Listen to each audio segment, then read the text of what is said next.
அண்மைச் செய்தி. சென்னை ஆழ்வார்பேட்டையில் உள்ள அலுவலகத்தில் மக்கள் நீதி மய்யம் கட்சியின் நிர்வாக குழு மற்றும் செயற்குழு கூட்டம் நடைபெற்று வருகிறது. மேலும் விவரங்களோடு செய்தியாளர் வினீஷ் சரவணன் இணைப்பில் இருக்கிறார். வினீஷ், வணக்கம். விவரங்களை பதிவு பண்ணலாம். வணக்கம். நாடாளுமன்ற தேர்தலுக்கு இன்னும் ஒரு சில மாதங்களே உள்ள நிலையில் சென்னை ஆழ்வார்பேட்டையில் இருக்கக்கூடிய மக்கள் நீதி மய்யம் கட்சியின் தலைமை அலுவலகத்தில் அக்கட்சியினுடைய தலைவர் கமலஹாசன் நிர்வாக குழு மற்றும் செயற்குழு நிர்வாகிகளுடன் தற்பொழுது ஆலோசனையில் ஈடுபட்டு வருகிறார். நேற்று மாலை புதுச்சேரி மாநில செயற்குழு நிர்வாகிகளுடன் ஆலோசனை நடைபெற்ற நிலையில் இன்று தமிழ்நாட்டைச் சேர்ந்த 27 நிர்வாக குழு செயற்குழு உறுப்பினர்களுடன் அதே போல 5 நிர்வாக குழுவை சேர்ந்த உறுப்பினர்களுடன் தற்பொழுது இந்த ஆலோசனை கூட்டமானது நடைபெற்று வருகிறது. குறிப்பாக மக்கள் நீதி கட்சி தொடங்கி ஏறத்தாழ 6 ஆண்டுகள் முடிந்துள்ள நிலையில் இதுவரை 2 பொதுத் தேர்தல்களை சந்தித்திருக்கிறார்கள். 2019 நாடாளுமன்ற தேர்தல், 2021 சட்டமன்ற தேர்தலில் மக்கள் நீதி மய்யம் தேர்தலில் போட்டியிட்டிருக்கிறார்கள். குறிப்பாக 2019 நாடாளுமன்ற தேர்தலில் 9% வாக்குகளை பெற்றிருந்தார்கள். 2021 தேர்தலில் ஏறத்தாழ 2% வாக்குகளை பெற்றிருந்தார்கள்.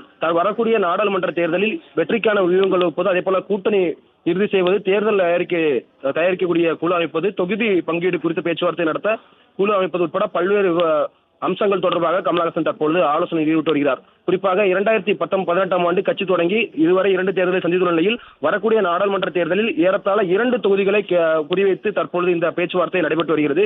குறிப்பாக இந்த ஆலோசனை கூட்டத்தில் கமலஹாசன் பேசிய அம்சங்களை பார்த்தோமானால், கூட்டணியை நான் பார்த்துக் கொள்கிறேன், தேர்தல் பணிகளை நீங்கள் பார்த்துக் கொள்ளுங்கள் என நிர்வாகிகளுடன் கமலஹாசன் பேசியிருக்கிறார். அதே போல கூட்டணி அமைத்தாலும் அனைத்து பூத்துகளிலும் மக்கள் நீதி மய்யம் சார்பிலே பூத் கமிட்டி அமைக்க வேண்டும், கட்சியில் செயல்படாத நிர்வாகிகளை நீக்கிவிட்டு புதிய நிர்வாகிகளை நியமனம் செய்ய வேண்டும் என பல்வேறு அறிவுரைகளையும் நிர்வாகிகளிடம் வழங்கியிருக்கிறார். கட்சியின் தலைவராக நான் என்ன செய்ய வேண்டும், கட்சியின் தலைமை மேல் உள்ள குறைகளை நீங்கள் கூறுங்கள்.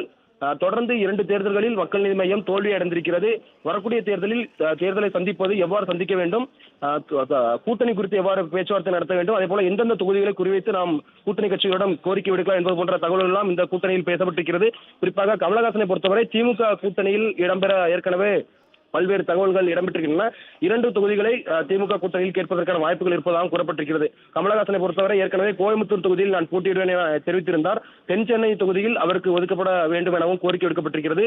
திருச்சி, மதுரை, தென் சென்னை, அதே போல கோயம்புத்தூர் 4 தொகுதிகளை கூட்டணி அமைக்கக்கூடிய கட்சிகளிடம் கேட்பதற்கான வாய்ப்புகள் இருப்பதாகவும் கட்சியினுடைய மேல்மட்ட நிர்வாகிகள் தெரிவித்திருக்கிறார்கள். தொடர்ந்து 1 மணி நேரமாக இந்த ஆலோசனை கூட்டம் நடைபெற்று வருகிறது. இன்னும் ஒரு சில மாதங்களே உள்ள நிலையில் கட்சியினுடைய பணிகளை கமலஹாசன் அவர்கள் முடுக்கிவிட்டிருக்கிறார். தொடர்ந்து இந்த ஆலோசனை கூட்டத்தில் பல்வேறு விவகாரங்கள் தொடர்பாகவும் பேசப்பட்டிருக்கிறது. கடந்த தேர்தல்கள் போன்று இந்த தேர்தல் இல்லாமல் பல்வேறு நடவடிக்கைகளை உடனடியாக மேற்கொள்ள வேண்டும், பூத் கமிட்டியை உடனடியாக அமைத்து புதிய உறுப்பினர்கள் சேர்க்க அதிகரிக்க வேண்டும், அதே போல கட்சியினுடைய பழைய நிர்வாகிகள் எவ்வாறு செயல்படாமல் இருந்தார்களோ அவர்களை முழுமையாக நீக்கிவிட்டு புதிய நிர்வாகிகளை தேர்வு செய்து அவர்களுக்கு உரிய பொறுப்புகளையும் வழங்க வேண்டும் என கமலஹாசன் இந்த கூட்டத்தில் பேசியிருக்கிறார். 2 தேர்தல்களை குறிவைத்து இந்த நாடாளுமன்ற தேர்தலை கமலஹாசன் சந்திக்க வாய்ப்பிருப்பதாகவும் கட்சியினுடைய நிர்வாகிகள் தெரிவித்திருக்கிறார்கள்.